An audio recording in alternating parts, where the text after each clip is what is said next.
All right, what's going on? It's Bobby Skinner, Giants Nation. The Giants have traded tight end Darren Waller, retired tight end Darren Waller, and a 2027 7th-round pick to the Dolphins for a conditional 6th-round pick in 2026. First, like and subscribe to the damn channel. This is the number one spot for New York Giants football. It just is. So we don't know what the conditions are right now. This was very shocking news to get on the Tuesday before 4th of July when you don't think you can get any news. But we don't know what the conditions are. Hopefully, it's simply just about him showing up to the Dolphins and not having another surprise retirement. You know, for example, the Giants did this exact same trade a year ago where they traded Jordan Phillips and next year's 7th-round pick for a 6th-round pick in the draft that just happened. And the only requirement on the conditional pick was that he would be rostered for 2 games. The Giants did this with the kicker Ryan Santoso a few years ago. The same requirements. He didn't reach those requirements. So the Giants traded Kadarius Toney to the Chiefs for a 3rd-round pick, and it just keeps on leading to this never-ending thing when the Giants used to trade Darren Waller to help expedite the process with their brand-new contract on Daniel Jones. So this is essentially free money for the Giants. If you go from where it started, it certainly is not free, but just where we are, planning for the 2025 season, this is free money. Darren Waller was retired. He wasn't getting us any benefits. There was nothing that he was doing for us, so the Giants get a 6th-round pick next year and lose the 7th. But it does bring back the Darren Waller trade and the conversation around it and how we ended up getting there in the 2021 draft trade. 2023 coming off the playoffs was just a total dumpster fire. But the offensive line went into complete disarray after the 40-0 loss on Andrew Thomas injury. Daniel Jones played terribly. He got his neck injured due to the terrible offensive line. He comes back, tears his ACL. Tommy DeVito has a 3-game winning streak, at a funeral for a bird. It was a whole big ordeal, was the 2023 New York Giants. But in all of that, Darren Waller had 552 yards on the season, which was 2nd on the team while missing 5 games. And he led them in receiving yards per game. He was their number 1 receiver when he was out on the field. And if you take away, the total yards and go by yards per game, he had the 9th most for tight ends that year, which certainly is not what you were asking for out of Darren Waller. But I think people forget that because the Giants were so terrible, going into that Week 8 game where Darren Waller got injured versus the Jets, Darren Waller was leading the NFL in tight end and receiving yards for tight ends. It was not the best year for tight ends, or the slow start, but he was the number 1 guy. And you also knew when you traded for Darren Waller, I was excited about the trade coming off the playoff year, but we said in the initial excitement of it, when you traded for Darren Waller, you were signing up to miss 4 to 6 games out of him. And he ended up missing 5. So in a vacuum, the trade for Waller did kind of what it was meant to be for that first year, right? To be your number 1 receiver on a team that didn't have that top dog wide receiver.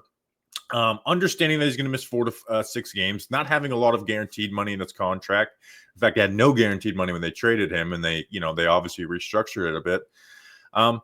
And be one of the best receiving tight ends in the year. So in a vacuum at work, then is when it really falls apart, right? Waller's mulling retirement all offseason. He ends up pulling the trigger on it in June last summer.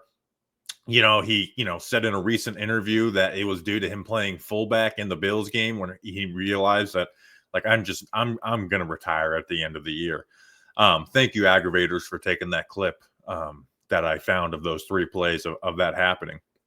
He went rapper mode as well in the middle of there, but knew that he was retiring. And I think the Giants and everyone that kind of was in the know knew he was retiring around March last year. In fact, a story came out and Waller came out and denied it, but everyone kind of knew that we were going for that retirement. He just wanted to play as, hold on to it until the close to training camp or, mini camp and stuff finished for the Giants.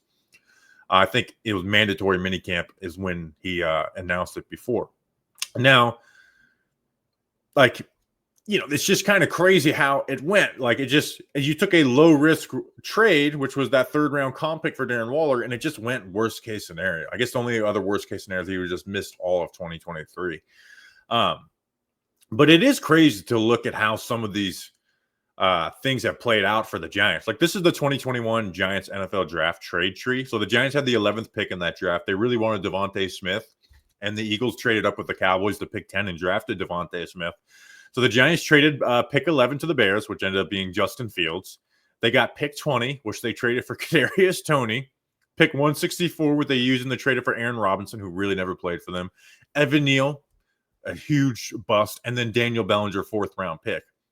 The Giants then used Kadarius Toney and received that 2023 third and then a 2023 6th-round pick that ends up being Trey Hawkins. They use that 2023 3rd-round pick and get Darren Waller, and then now from Darren Waller, you get a 6th-round pick and you give it your 7th next year. So in reality, the Giants trading back in 2021, like passing on Micah Parsons, Elijah Vera Tucker, Rashawn Slater, the best thing that they got out of that was essentially Daniel Bellinger. Like that's the best player that they've got out of that. Darren Waller is better than Bellinger, but like just you'd rather have these 3 years of Bellinger than 12 games of Darren Waller. If you're me, but this, sets the Giants up. I think it's obviously a smart deal for the Giants. It's not, there's no risk to this. So the Giants going forward in 2026, they have their first, their second, a 4th, a 5th, their 6th, and then they have 2 extra 6th-round picks. They gained a 6th round and lost a 7th rounder in the Jordan Phillips trade. And then, the Darren Waller trade that just happened, they lost their 3rd round in the Jackson Dart trade, and they're not going to receive any comp picks. The only players they lost in free agency were Azeez Ojulari and Jason Pinnock, who I don't think they're making enough to even qualify. Even if they were making like $6 million deals, the Giants brought in more than what they gave out. So they're not going to get any comp picks. And then in 2027, they have all their picks except for the 7th rounder. That's just a kind of a smart deal for the Giants, I guess. It doesn't make any sense to not do it. As far as like Waller, do we hate Waller? The Giants had to have known somewhat of why the Raiders were willing to move off of him and that his heart may have not been in the right place. But I don't hate Darren Waller. And I hate how some sports media makes it to where like, oh, you never disrespect an athlete's decision, right? I'm like, no, sometimes when a player does something, I understand they're looking after their long-term future, but it's extremely selfish. And sports are not the same as every other career, okay? There's team and work involved. Okay, there is going to be some self-sacrifice that goes into it. I understand that owners are worse than players in any type of bargaining and stuff, but it's just the way it is. But for Waller specifically, he didn't want to play, and he didn't just show up to collect a check for the Giants this last year. And he kind of did the honorable thing of like, you know what? My heart's not in it. I don't want to play football. I'm going to pass up on this money that you guys would be giving me. And I'm gonna just show up. I'm just gonna show up and collect a check. That's what 99% of athletes would have done. And maybe the Giants would have cut him if he, tried to change his mind last second. They're like, yeah, buddy, you're not into it. We're just cutting you and saving this money. So, obviously I'd rather just see him be good, for 2 years and maybe even 3 years for the New York Giants instead of going through all that. But I don't hate Darren Waller. Like some people do. But just a weird saga, like 2 sagas that have just been never ending, which is like the Darren Waller thing. When you talk about like 2 different rappers and Darren Waller, Kadarius Toney, trade downs, you pass up on Micah Parsons, and just, it's July 1st, right? You're not expecting to get any news. Like you're just trying to get some stuff done. And then bam, Danny King texts you and says, Giants have traded for Darren Waller. And I was like, do you mean to send this text 2 years ago and it's just showing up late? Nope, it actually happened. So for the Dolphins point of view, I don't really care about because this is a Giants channel. But it'll be interesting to see how the end of his career plays out with the Dolphins. And if he wanted to come back and play for the Giants this year, I would have said no, right? Like, hey, I not because we had these young tight ends that we're super invested in. I want to see Theo Johnson display, but like, we're just not playing that game. We're not signing up for your injuries. We're not signing for your heart into it. So I would rather have this pick swap than Darren Waller coming back to the Giants for 1 year. So I know that is a scenario that probably could have happened. And maybe even Darren Waller approached the Giants about it and was like, hey, I'm interested in playing. What do you think? And they're like, yeah, we're not, but we'll facilitate whatever trade, try and facilitate the trade. I don't know. But hopefully we get the conditions on that 6th-round pick. And what it ends up being. So again, like and subscribe to the channel. We are the #1 Giants spot for all Giants content. That's a Big Blue guarantee. We'll see you on the next one. Until then, let's go Big Blue.